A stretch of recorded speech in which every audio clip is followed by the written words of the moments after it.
Okay, do we got a makeup or a breakup here? People want to know if they need to be ending their relationship or not.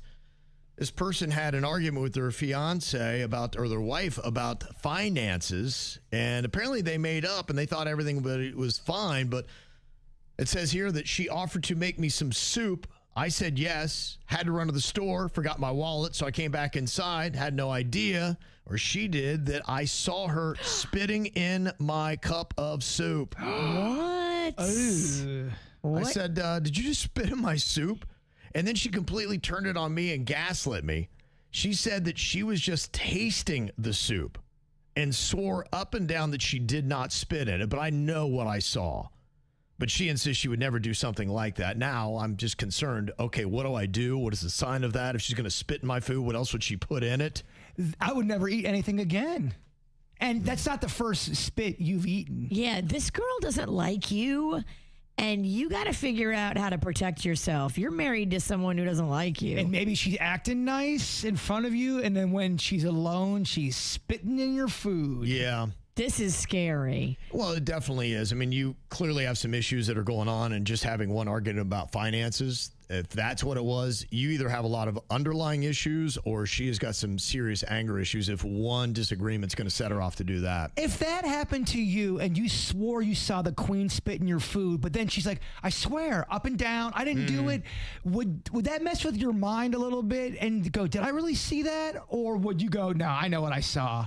No, yeah, I mean, look, there are things that sometimes do happen, not to that level. I've never thought I saw my wife spitting in my food, but, you know, there might be some things that you might feel like you're getting gaslit on. You keep it in the back of your mind. She's not making any more food. I mean, I'm not going to have her soup or whatever. I'm going to take control of, you know, warming up or doing whatever I got to do with my own food at that point. I'll keep an eye on it and then, you know, have a discussion. Be like, look, do you have some unresolved issues about me that need to get out there? Because I'm not going to be in a relationship with somebody that despises me and wants to wish me harm. No, everything's fine, honey. Are you hungry? You want something to eat? Yeah, then I would How do you keep an eye on sleep it. at night? That's what I'm saying, Are you man. sleeping with the enemy? Yeah. That's a rough place to be. And that does happen where there's resentment and someone's not letting them know how resentful they are and they're going off the grid, or they're going out of their mind doing it. If you don't like me enough that you're spitting in my food, guess what? I will pack my bags tonight.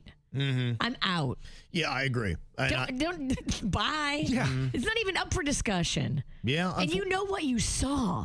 See, she's trying to tell you you didn't see what you think you saw. If you are 100% positive that you saw her spitting in your food, no, we're done here. Yeah. I would think so as well. But, you know, I don't know how long they've been married or whatnot, but it's definitely, I mean, I've been married for a very long time. So if I could have swore that I saw that, then yeah, we would talk about it right then and there. It's a crack in the foundation, and I am going to really not want to be around you. I was waiting for you to say, what did he do? Yeah. I mean, spitting in the food, that's next level. Spitting just in general, I'd rather get punched in the face than spit in the face or spat in the face. What's the right word? I don't know. But yeah, it's such a disrespectful act. Spit or spat, it's disrespectful. Either way, yes. Yeah, you got to watch things. Look, I think we all have moments where we get frustrated by our partner. Like I said, I will silently sometimes flip off my wife when she walks in another room, but I'm never going to be spitting in her food or anything along those lines. That's a different level. And if you get to that level of animosity with somebody, then you really got to check it. You either got to correct it quick or you need to get out of that relationship. Just if this person makes you that sad and you're that upset that you would do something so psychotic, don't you care that this person is changing you and you're turning into a monster? A person that spits in other people's food is a monster. Yeah, no doubt.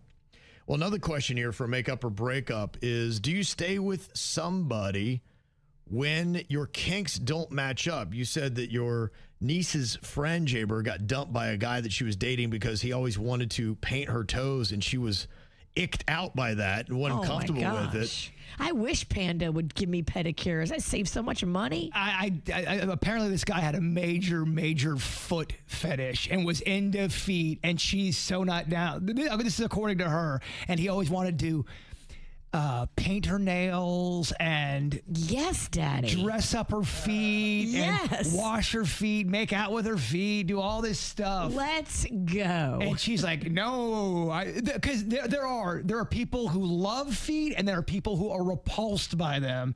And if that's your main thing and someone's not into it. Yeah, look, I don't think in a relationship, if you're very uncomfortable with somebody doing something, I don't know if that's the right thing to do. Some people may say, well, you got to do some things you're uncomfortable with just to make your partner happy. I don't know.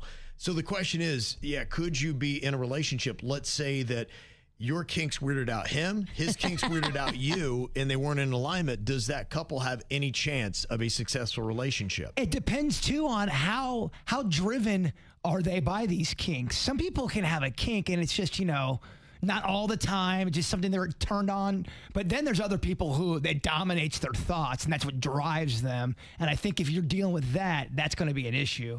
I think if you're driven by feet and nothing else, that might be a little much. Yeah. You can like feet. And you can be into painting feet. And I think we all probably have a preference of a body part we like more than the others. And if you like feet and are attracted to them, that's fine. But it's not the end all. No, just because you like feet, there's that stigma. If you like feet, you're just the creepy guy driving around in a van looking at women's feet.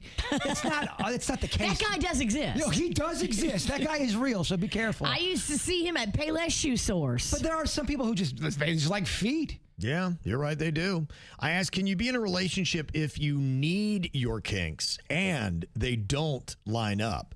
And right now the voting's at about 50-50 as to whether you can. To me, if you're driven by it and you have to have it and your partner's not comfortable with it, that's a recipe for a disaster. That's not going to last. What if Panda, your husband, always, like every third time you guys went to the shredder, if you know what I mean, he had to act like he was British the whole time? Could you deal with that kind of kink?